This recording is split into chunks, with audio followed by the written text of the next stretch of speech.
Assalamualaikum warahmatullahi wabarakatuh. Selamat sore adik-adik mahasiswa semua. Bertemu lagi dengan Pak Yuli. Kali ini kita masih bahas tentang PPKN ya, mata kuliah PPKN, Pendidikan Pancasila dan Kewarganegaraan. Kita masuk ke bab 3 hari ini tentang Kedaulatan Negara Kesatuan Republik Indonesia.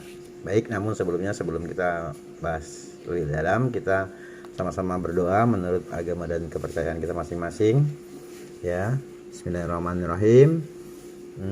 Jangan lupa ditonton videonya sampai habis ya, sebagai panduan dan semoga bermanfaat. Terima kasih. Oke, pertama kita akan bahas definisinya yang lebih rinci ya, tentang Kedaulatan Negara Kesatuan Republik Indonesia adalah kekuasaan tertinggi yang terletak di atas sebuah negara yang tidak bisa dirubah dengan sistem kekuasaan apapun dan tidak bisa ditekan dari negara manapun. Jadi artinya berdaulat itu, negara NKRI itu tidak bisa didikte, tidak bisa diintervensi oleh negara manapun ya. Jadi berhak menentukan hidup saat ini dan masa depannya sendiri. Nah, dalam suatu negara itu ada penghuninya yang disebut bangsa ya. Bangsa itu sendiri adalah orang yang memiliki kesamaan keturunan, kesamaan asal muasal, kesamaan sejarah, dan kesamaan bahasa tentunya. Sedangkan negara adalah sekelompok sosial yang menduduki wilayah atau daerah tertentu yang membentuk suatu organisasi di bawah lembaga politis dan pemerintahan. Jadi ada dua kedaulatan, yakni ada kedaulatan ke dalam dan kedaulatan keluar ya. Kedaulatan ke dalam itu bebas menentukan pemerintahnya sendiri, sedangkan bebas dalam keluar itu ya, dia secara kekuasaan negara itu bisa berhubungan secara diplomatis ya, diplomatis dengan negara-negara tetangganya atau negara-negara yang menjadi negara-negara lain ya, yang di luar dari negara bloknya. Itu bisa hubungan bilateral, hubungan diplomatis ya. Sementara kedaulatan ke dalam dimaknai sebagai kekuatan pemerintah dalam mengatur kehidupan negara melalui lembaga dan atau perlengkapan negara. Jadi negara yang berdaulat itu dimaknai atau menurut hukum internasional itu didefinisikan sebagai negara yang berdaulat sebagai kesatuan yang memiliki penduduk permanen, wilayah tetap, dan mempunyai pemerintahan dan kapasitas untuk masuk ke dalam hubungan dengan negara-negara berdaulat. Nah, hal ini juga dipahami bahwa negara berdaulat tidak bergantung pada atau memiliki kekuatan atau negara lain. Jadi negara yang berdaulat tidak tergantung negara lain. Oke.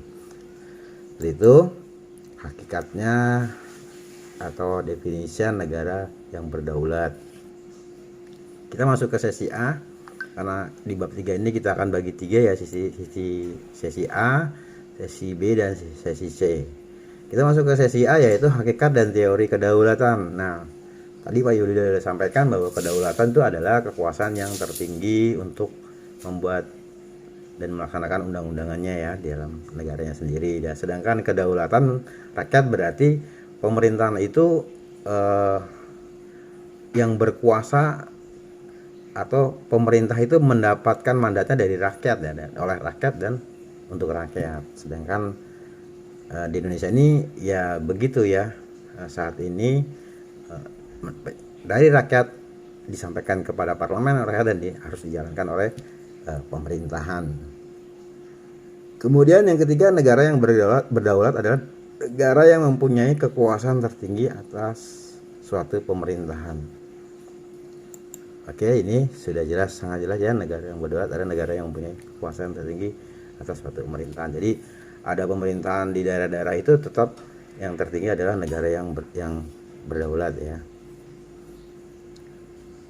Kita masuk ke sesi B, ya, pembentuk dan prinsip-prinsip kedaulatan negara Republik Indonesia. Ya, prinsip-prinsip kedaulatan negara Republik Indonesia adalah A. Negara Indonesia adalah negara kesatuan yang berbentuk republik. Kita bahas satu-satu ya. Negara Indonesia adalah negara kesatuan yang berbentuk republik. Ini prinsip-prinsip kedaulatan negara Republik Indonesia nih. Jadi kenapa disebut kesatuan yang berbentuk republik?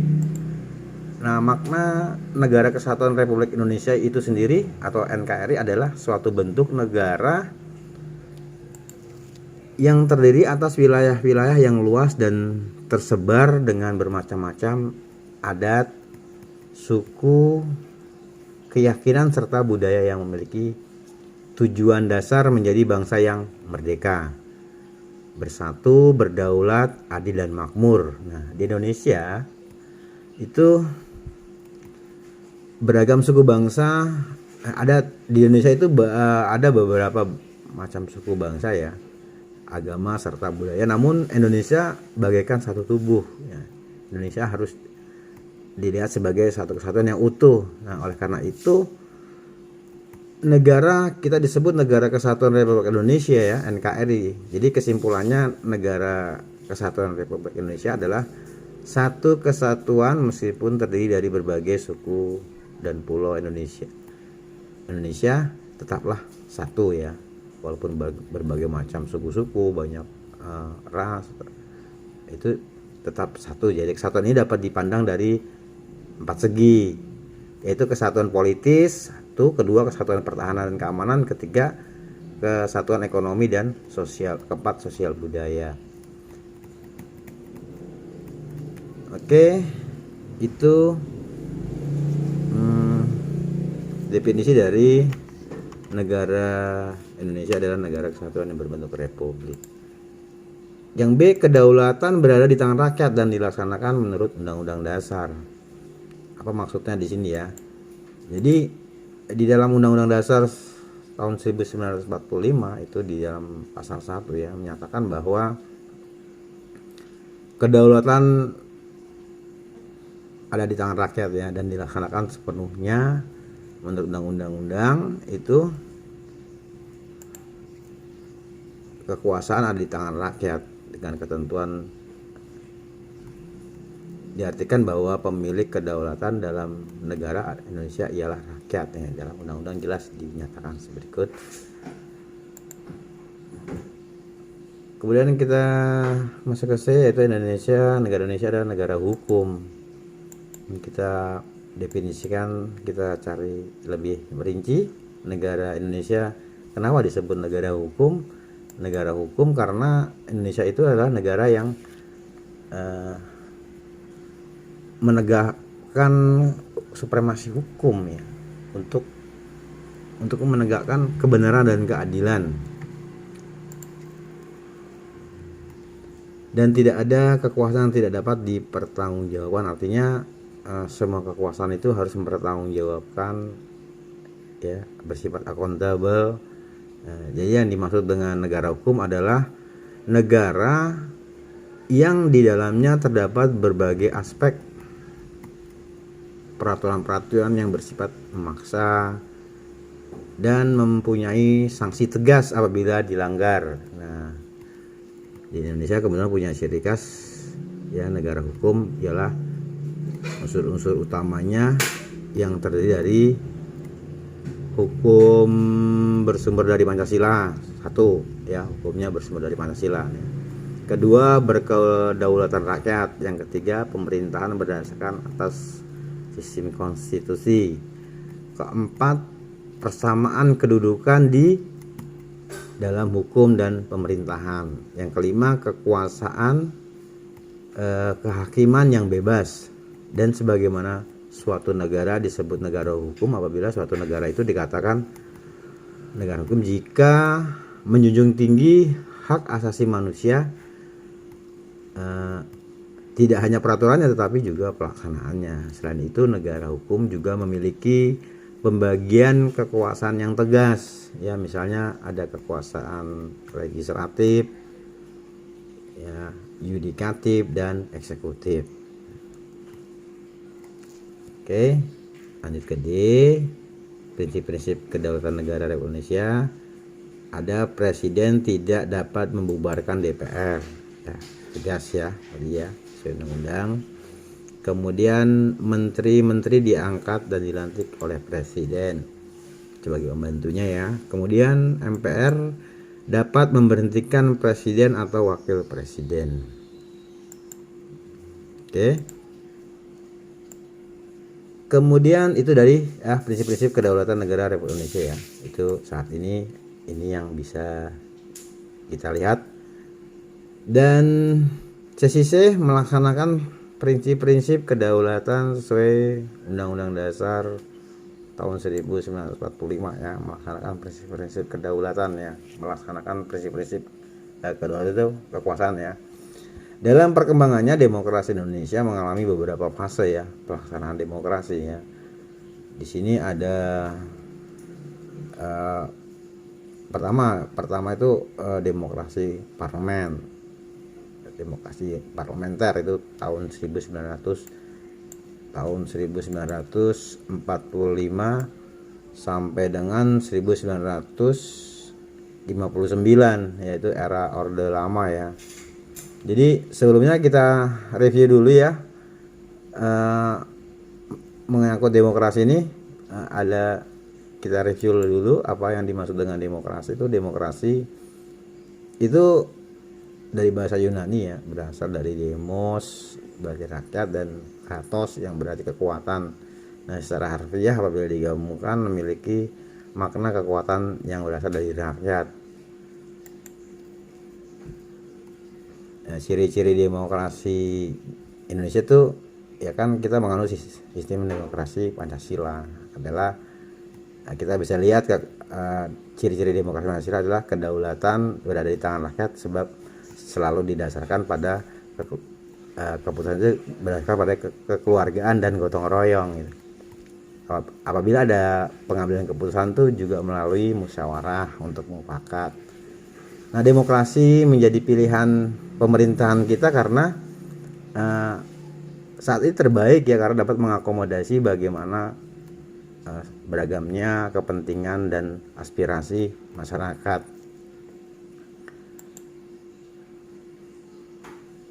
Nah, pendidikan demokrasi pada hakikatnya membimbing pendidik dan peserta didik agar semakin dewasa dalam berdemokrasi dengan cara mensosialisasikan nilai-nilai demokrasi ini agar perilakunya mencerminkan kehidupan yang demokrasi.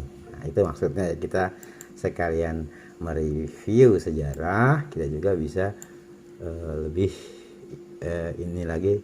demokratis lagi. Nah, menurut Undang-Undang tahun 1945, demokrasi yang digunakan adalah demokrasi dengan sistem kabinet presidensil. Ya, ini di era fase pertama itu, fase Orde Lama ini tahun 1945 sampai 59 itu awalnya digunakan dengan kabinet presidensil ya, namun dengan dikeluarkannya maklumat presiden tanggal 14 November 1945 berubah menjadi demokrasi terpimpin. Nah, apa itu nanti sistem kabinet presidensil dan demokrasi terpimpin, nanti kita cari tahu ya lebih rinci. Kemudian yang B, dalam demokrasi parlementer pemerintahan dijalankan oleh Perdana Menteri. Kemudian presiden hanya sebagai kepala negara. Yang C, kenyataannya demokrasi parlementer tidak sesuai dengan jiwa bangsa Indonesia sehingga menimbulkan silih bergantinya kabinet sehingga pembangunan tidak lancar dan partai-partai hanya mementingkan golongannya. Lanjut. Yang di pada saat itu presiden menganggap bahwa keadaan ketatanegaraan dalam keadaan bahaya yang dapat mengancam persatuan dan kesatuan bangsa. Oleh karena itu dikeluarkanlah Dekret 5 Juli. Nah, kita harus bahas juga nih, apa sih itu Dekret 5 Juli ya. Kita harus berbicara khusus nih sesi Dekret 5 Juli tahun 1959 nih, apa sih itu isi-isinya ya. Ketentuannya apa, sisi positif dan negatifnya. Baik, sebelum bahas lebih lanjut, kita bahas soal kabinet presidensil dan demokrasi terpimpin ya. Ini Pak Jody punya beberapa literasi yang Pak Jody kumpulkan. Jadi sistem parlementer itu adalah sebuah sistem parlementer adalah sebuah sistem pemerintahan yang parlemennya memiliki peranan penting dalam pemerintahan ya. Dalam hal ini parlemen memiliki wewenang dalam mengangkat perdana menteri. Jadi ada presiden, ada perdana menteri ya. Dan parlemen pun dapat menjatuhkan pemerintahan, yaitu dengan cara mengeluarkan semacam mosi tidak percaya. Sedangkan demokrasi terpimpin, karena demokrasi di Indonesia saat itu mengandalkan pada kepemimpinan Presiden Soekarno ya, dan demokrasi terpimpin adalah terpimpin maksudnya, dan pemimpinnya adalah Soekarno pada satu tangan saja, yaitu presiden, sehingga sistem pemerintahan presidensil merupakan sistem pemerintahan di mana kepala pemerintahan dipegang oleh presiden dan pemerintah tidak bertanggung jawab kepada parlemen legislatif atau para menteri yang bertanggung jawab kepada presiden, karena presiden berkedudukan sebagai kepala negara sekaligus kepala pemerintahan. Itu jawaban dari kabinet presidensil dan demokrasi terpimpin. Kemudian kita lanjut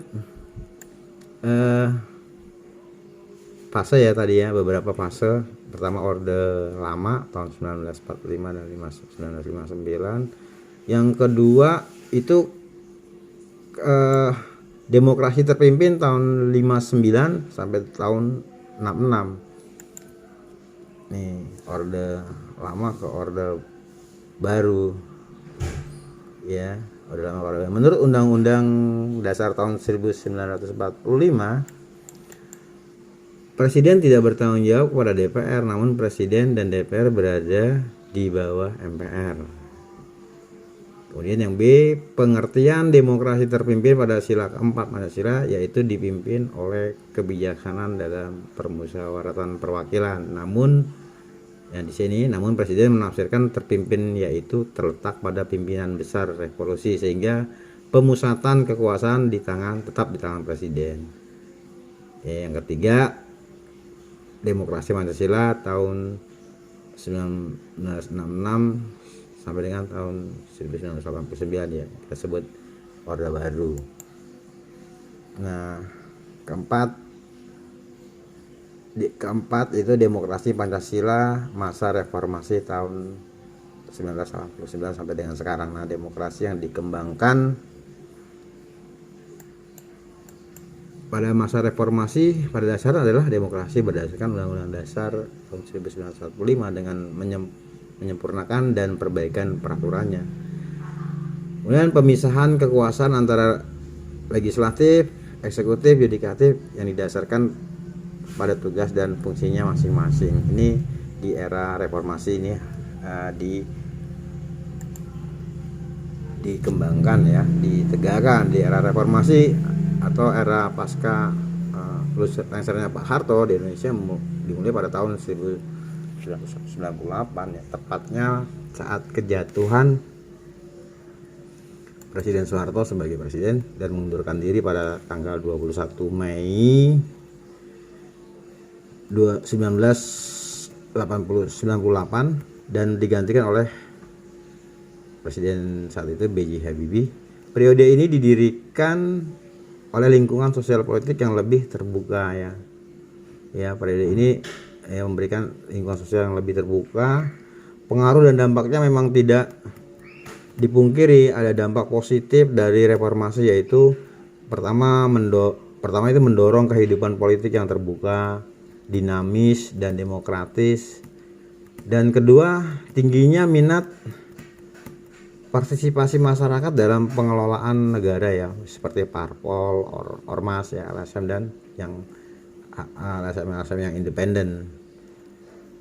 Itu memunculkan banyak organisasi karena era reformasi ini ya. Kemudian apa sih agenda reformasi sendiri sebenarnya pada saat ini tuh?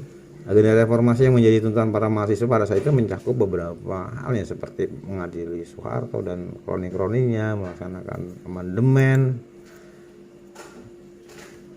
Undang-Undang Dasar Republik Indonesia tahun 1945, menghapus dwifungsi angkatan bersenjata Republik Indonesia, melaksanakan otonomi daerah seluas-luasnya. Nah, ini mengapa reformasi dilakukan sih? Kenapa ya gerakan reformasi terjadi akibat ya krisis ekonomi pada saat itu ya, krisis politis ya, krisis hukum, krisis keamanan, sosial budaya, itu semua mengerucut ya mengarah kepada krisis dan krisis kepercayaan, berangkat dari permasalahan yang mengakibatkan penderitaan rakyat tersebut ya, dimulailah gerakan reformasi tahun 1998 yang diprakarsai oleh para mahasiswa. Akhirnya bisa pemerintahan rejim Orde Baru diturunkan.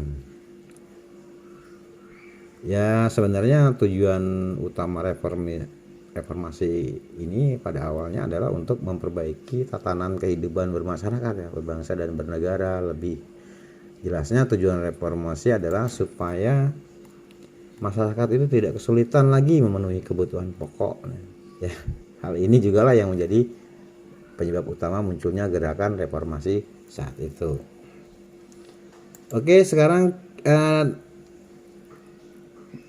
penjelasan dari pemisahan kekuasaan antara legislatif, eksekutif, dan yudikatif ini saya kira sudah jadi paham semua ya, bahwa masing-masing kekuasaan ini diserahkan kepada yang fungsinya ya, seperti legislatif itu bertugas untuk membuat undang-undang gitu kan ya, seperti di bidang legislatif ini adalah anggota DPR contohnya ya. Kemudian di eksekutif bertugas menerapkan dan melaksanakan undang-undang. Dalam hal ini tentunya bidang eksekutif adalah presiden dan wakil presiden beserta menteri-menterinya yang membantunya. Kemudian di yudikatif ini bertugas mempertahankan pelaksanaan undang-undang ya, di sini mungkin ada kejaksaan dan yang kehakiman. Ya, demikian perkuliahan hari ini. Demikian rangkuman yang Pak Yuli bisa sampaikan. Semoga bermanfaat. Mohon maaf atas kesalahan ya, yang sengaja maupun tidak sengaja. Semoga bermanfaat. Billahi taufiq wal hidayah. Wassalamualaikum warahmatullahi wabarakatuh. Wassalam.